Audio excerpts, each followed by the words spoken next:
Hello students, I am Neha, your commerce teacher. और बेटे आज हम स्टार्ट करेंगे हमारा चैप्टर 4। हमने Indian economic development book start की हुई है, जिसमें कि हम आज चैप्टर नंबर 4 कवर करेंगे। स्ट्रैटेजी ऑफ इंडस्ट्रियल ग्रोथ 1947 से लेके 1990 तक की। ठीक है। अब सबसे पहली बात, सबको पता है इंडस्ट्रीज़ का हमारे देश की टोटल ओवरऑल ग्रोथ में बहुत बहुत ज़्यादा इम्पॉर्टेंट रोल है। ठीक है। तो हमारी गवर्नमेंट ने कैसे क्या स्ट्रैटेजीज़ बनाई जिस करके उन्हें और ज़्यादा ग्रो किया जा सके। बट ध्यान रखने की बात है कि ये स्ट्रैटेजीज़ हमारे पास सिर्फ 1947 से लेके 1990 तक थी, क्योंकि अब तुम्हारे दिमाग में क्वेश्चन ये आना चाहिए कि मतलब आफ्टर 1991 क्या हुआ। आफ्टर 1991 हमारे देश में न्यू इकोनॉमिक पॉलिसी आ गई थी जो कि फॉरवर्ड रही। ठीक है। ये जो प्रॉब्लम जो हमने यहाँ पे ग्रोथ के लिए पॉलिसी डिसाइड की वो सिर्फ 47 से लेके 1990 तक है। उनके बीच में क्यों वो फेलियर रहा जिस और क्यों सक्सेस रहा, क्या सक्सेस रेट था, क्या उसका फेलियर रेट था, क्या उसकी इम्पोर्टेंस थी, क्या उसकी मेन फोकस थे, वो हम सारा इस चैप्टर में डिस्कस करेंगे। और क्यों हमें economic policy new economic policy 1991 की रिक्वायरमेंट हुई। अब हमारा इस चैप्टर में सबसे फर्स्ट टॉपिक है importance of industry. Importance of industry में आप देखो AP centre of economic growth. हमारा जो इंडस्ट्रियल ग्रोथ है वो हमारा एपी सेंटर है इकोनॉमिक ग्रोथ का। कैसे? देखो, जीडीपी जैसे जैसे हमारी इंक्रीज होती है उसी तरीके से उसका जो पैसा है हम अपने स्ट्रक्चर में लगा देते हैं, अपनी इकोनॉमी के स्ट्रक्चर में, ताकि हमारा इकोनॉमी भी ग्रो करे। और जो इंडस्ट्रीज़ हैं हमारे देश में, इंडस्ट्रीज़ ने एग्रीकल्चर सेक्टर को उस ड्यूरेशन में बहुत हद तक रिप्लेस कर दिया, क्योंकि ये बात सबको पता थी कि एग्रीकल्चर, हमारा जो एग्रीकल्चर सेक्टर है वो ओवरफ्लो था। वहाँ पे ज़रूरत से ज़्यादा लोग एंगेज थे, जिसकी वजह से वो हमारे देश में बहुत ज़्यादा उसमें मतलब लोग तो बहुत ज़्यादा एंगेज थे पर उतना आउटपुट नहीं आ रहा था, जिस करके उनको बेसिक नीड्स की भी प्रॉब्लम्स थी। समझ आया? तो यहाँ पे क्या हुआ, इंडस्ट्रीज़ ने एग्रीकल्चर सेक्टर को रिप्लेस कर दिया। जो लोग एग्रीकल्चर सेक्टर में काम करना नहीं चाहते थे उन्होंने इंडस्ट्रीज़ को ज्वाइन कर लिया, या वो डायरेक्टली या इनडायरेक्टली तरीके से इंडस्ट्रीज़ में शिफ्ट हो गए। अब इंडस्ट्री में शिफ्ट होने की वजह से क्या हुआ, हमारे पास, क्योंकि ऑटोमेटिकली इंडस्ट्रीज़ में हमारे पास एक बहुत अच्छी खासी वैरायटी थी गुड्स की, कस्टमर ने ज़्यादातर इंडस्ट्री बेस्ड गुड्स को पसंद करना स्टार्ट कर दिया। क्यों? क्योंकि देखो, एक तो उनको बनाने में as compare to the handmade products कम टाइम लगता था। ठीक है। और लोग उसको ज़्यादा प्रेफर करने लगे थे, जनरली वो चीप भी थे हमारे हैंडमेड प्रोडक्ट से। एग्रीकल्चर जो था हमारा, एग्रीकल्चर की हमेशा एक कांस्टेंट डिमांड रहती है। मान लो, देखो तुम्हें इसका एग्जांपल समझाती हूँ मैं कांस्टेंट डिमांड का, समझना। एक फैमिली में से अगर चार लोग एग्रीकल्चर सेक्टर में लगे हुए हैं तो भी सिर्फ और सिर्फ उनको बेसिक नीड खाने के लिए 4 लोगों को ही चाहिए। पर अगर वही काम 1 या 2 लोगों के करने से हो सकता है तो बाकी 2 लोग तो वहाँ एक्स्ट्रा है ना, वो एक्स्ट्रा लोग अपने आप को कहीं और शिफ्ट कर सकते हैं ताकि उनका और अच्छा सोर्स ऑफ इनकम हो। तो ये हमारा इंडस्ट्री सेक्टर आने से हुआ कि एग्रीकल्चर में तो हमारी कांस्टेंट डिमांड रहनी ही थी। ठीक है। चाहे वहाँ ज़्यादा लोग काम करें चाहे वहाँ कम लोग काम करें, क्योंकि हमारे देश की टोटल प्रोडक्शन के लिए सारा का सारा ग्रोथ कहाँ से आ रहा था, सारा का सारा रिक्वायरमेंट्स एग्रीकल्चर से ही आनी है। बट इंडस्ट्री सेक्टर में जो हमारी डिमांड थी वो फ्लक्चुएट हो रही थी। जैसे जैसे लोग वहाँ पे आ रहे थे वैसे वैसे वहाँ पे डिमांड्स जो थी हमारी रिगार्डिंग एवरीथिंग वो फ्लक्चुएशन की स्टेट में थी। Source of employment no doubt, क्योंकि एग्रीकल्चर सेक्टर में मैं बार बार कह रही हूँ, एग्रीकल्चर सेक्टर हमारा बेचारा ओवर बर्डन था, ओवर पॉपुलेशन थी उसमें। तो उसके बाद क्या हुआ, वहाँ से लोग शिफ्ट होके कहाँ आना स्टार्ट हो गए, इंडस्ट्री सेक्टर में। तो भी एम्प्लॉयमेंट की अच्छा खासा सोर्स मिल गया। Source of mechanised means of farming. Source of mechanised means of farming का मतलब क्या होता है? मैकेनाइज्ड मीन्स का मतलब होता है बेटे मैकेनिकल यूज़, ठीक है, या मशीन बेस्ड यूज़। तो हमारे देश में क्या होना स्टार्ट हुआ, हमारे देश में इंडस्ट्री सेक्टर के थ्रू, इंडस्ट्रीज़ के थ्रू मशीन्स बननी स्टार्ट हो गई। ठीक है। उन मशीन्स के थ्रू हमें एग्रीकल्चर डिपार्टमेंट में भी नो डाउट फ़ायदा हुआ ही हुआ। देखो, through machines production increase, machines के थ्रू हमारा प्रोडक्शन इंक्रीज हुआ एग्रीकल्चर में, और जिससे हमें प्रॉफिट ज़्यादा हुआ और हमने ज़्यादा से ज़्यादा अगेन अपना प्रोडक्शन और क्रॉपिंग और जो भी था फार्मिंग में या अपनी बेसिक नेसेसिटी में हम उस पैसे को यूज़ कर सकते थे। अब जो हमारा प्रोडक्शन था मशीन्स के लिए, मतलब जो हमें मशीन्स के थ्रू जो हमारा प्रोडक्शन हो रहा था, वो मशीन ऑटोमेटिकली बन कहाँ से रही थी?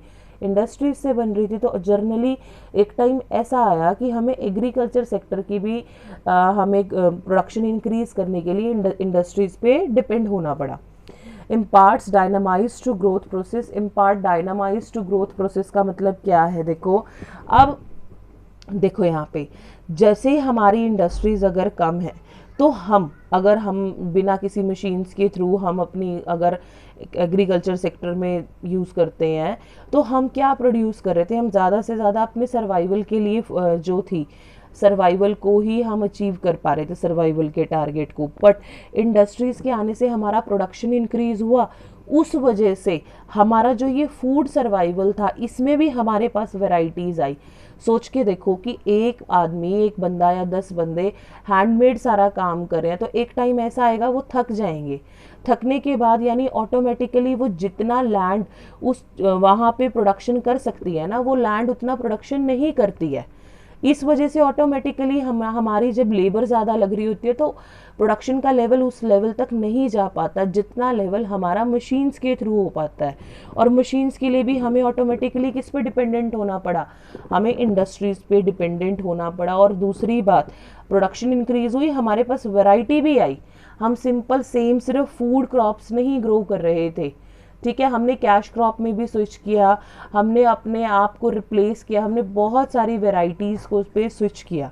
उसके बाद growth of civilisation. Growth of civilisation का मीनिंग क्या है हमारा? Urban enhance civilisation. जो अर्बनाइजेशन है ना, जिसको शहरीकरण बोला जाता है, प्रॉपर हिंदी में सिविलाइजेशन बोला जाता है, वो हमारे पास सिविलाइजेशन से आया।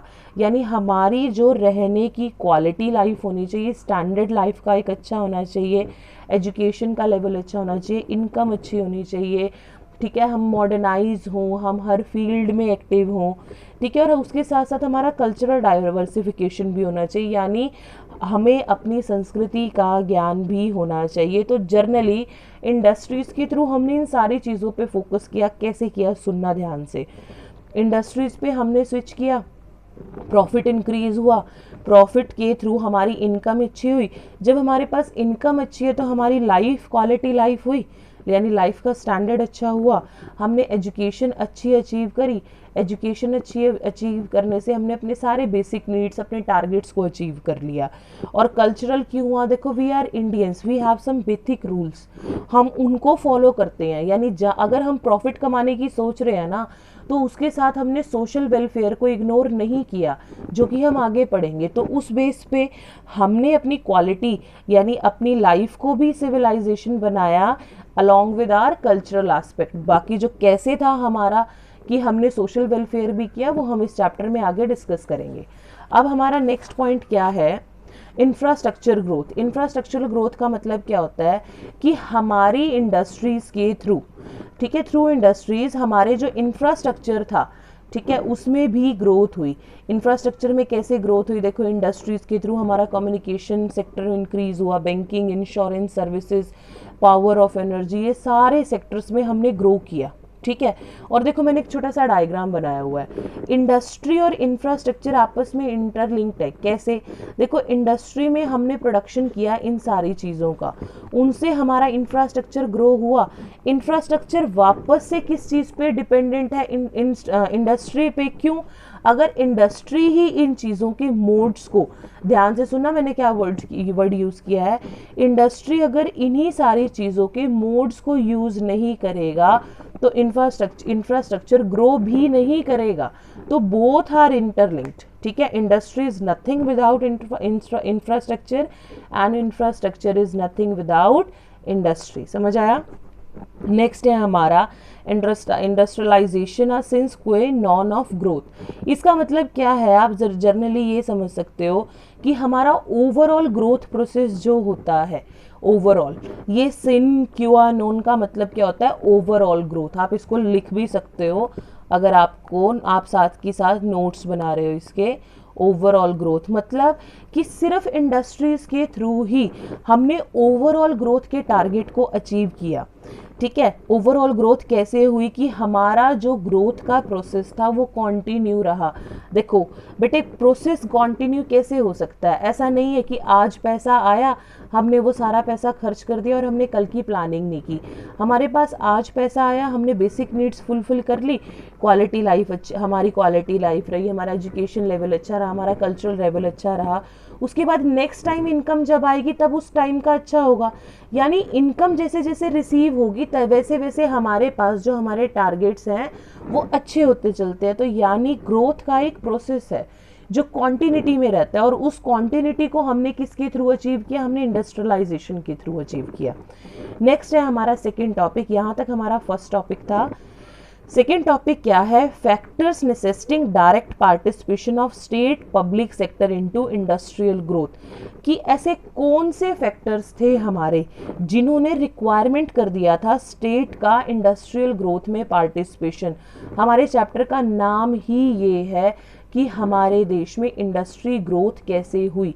ठीक है, और क्या क्या फैक्टर्स थे और किस किस तरीके से हुई। तो किसी भी कंट्री में, किसी भी स्टेट में कोई इंडस्ट्री ग्रोथ तब तक नहीं कर पा सकती जब तक कि वहाँ स्टेट गवर्नमेंट या सेंट्रल गवर्नमेंट उसका अच्छे से कॉप अप ना करे। तो अब हम यहाँ पे ये समझेंगे कि कैसे स्टेट गवर्नमेंट ने, यानी पब्लिक सेक्टर ने, स्टेट गवर्नमेंट का मतलब मैं यहाँ पब्लिक सेक्टर से ले रही हूँ क्योंकि गवर्नमेंट सेक्टर है, इसके सेक्टर्स में आप लोगों को पहले एक्सप्लेन कर चुकी हूँ। स्टेट गवर्नमेंट ने कैसे मेरी इंडस्ट्रियल ग्रोथ में हेल्प की। सबसे पहले देखो, मैंने इसका थोड़ा सा रीज़न भी समझाया हुआ है ताकि आप लोगों को हेल्प मिले कि जो स्टेट होती है हमारी, उसको इंडस्ट्री की ग्रोथ करने पे एक तो उसका खुद का भी रीज़न होता है कि उसकी स्टेट ग्रो करती है, और दूसरा जैसे जैसे उसकी स्टेट ग्रो करेगी वैसे वैसे वहाँ की मार्केट ग्रो करेगी। मार्केट का मतलब होता है सप्लाई एंड डिमांड।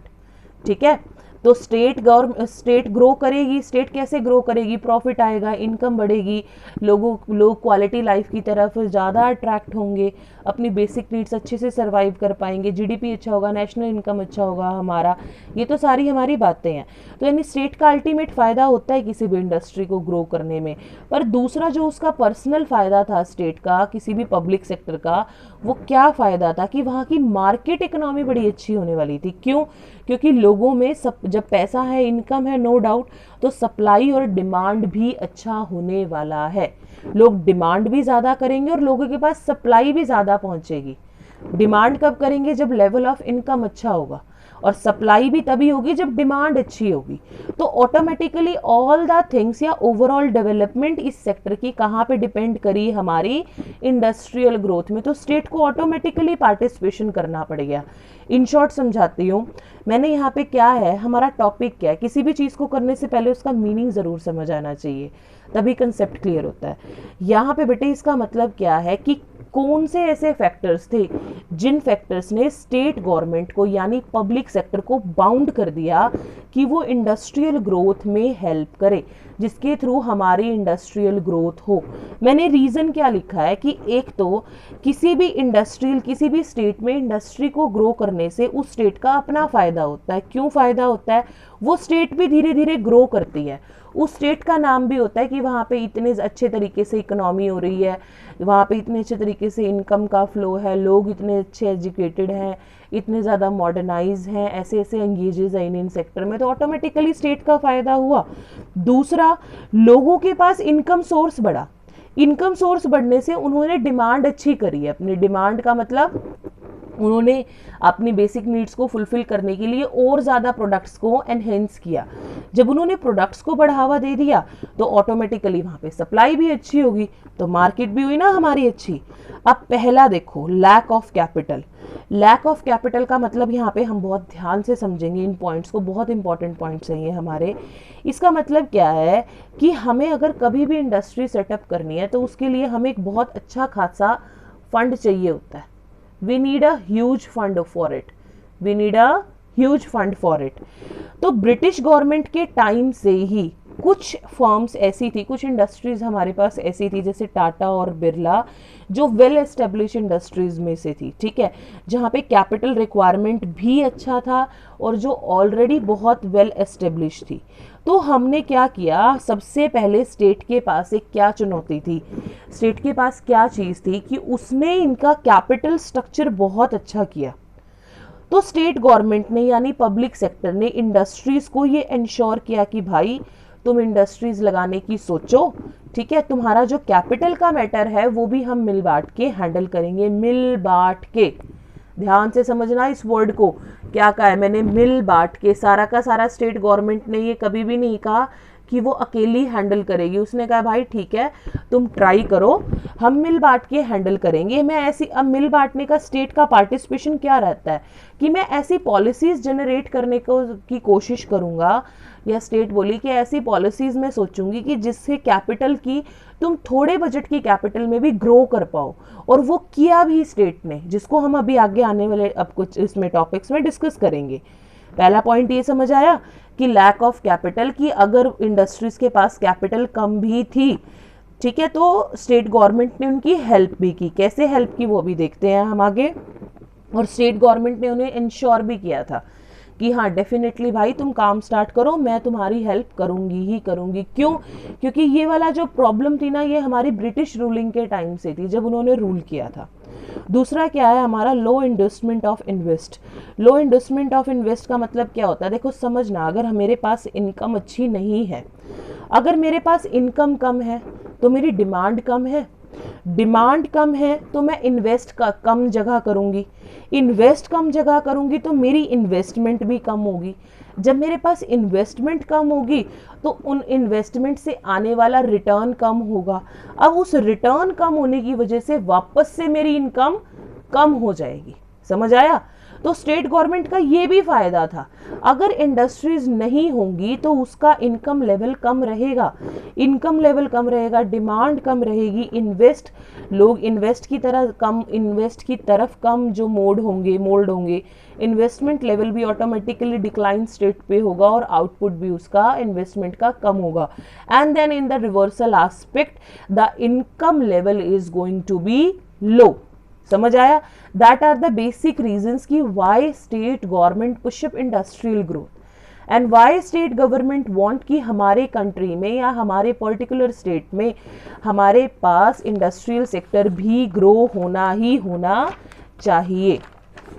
समझ आया भाई? अब हम चलते हैं हमारे नेक्स्ट पॉइंट पे, जो कि है हमारा, यहाँ पे देखो, अब हमारे ये पॉइंट्स मैंने यही दो लिखे हुए हैं जो मैंने अभी आप लोगों को समझाए हैं, तो आप अगर इसको नोट्स की तरह भी ट्रीट करें तो आपको प्रॉब्लम नहीं होगी। ठीक है, कि मैंने यहाँ पे यही बताया हुआ है कि मेरा जब कम इन्वेस्टमेंट का आउटपुट कम हुआ तो प्राइवेट इन्वेस्टर्स ऑटोमेटिकली कम इन्वेस्ट करेंगे क्योंकि उनके पास पैसा नहीं होगा। तो इस वजह से इंडस्ट्रियलाइजेशन को ग्रो करने के लिए स्टेट गवर्नमेंट को एक अच्छा खासा पुशअप देना ही देना पड़ा।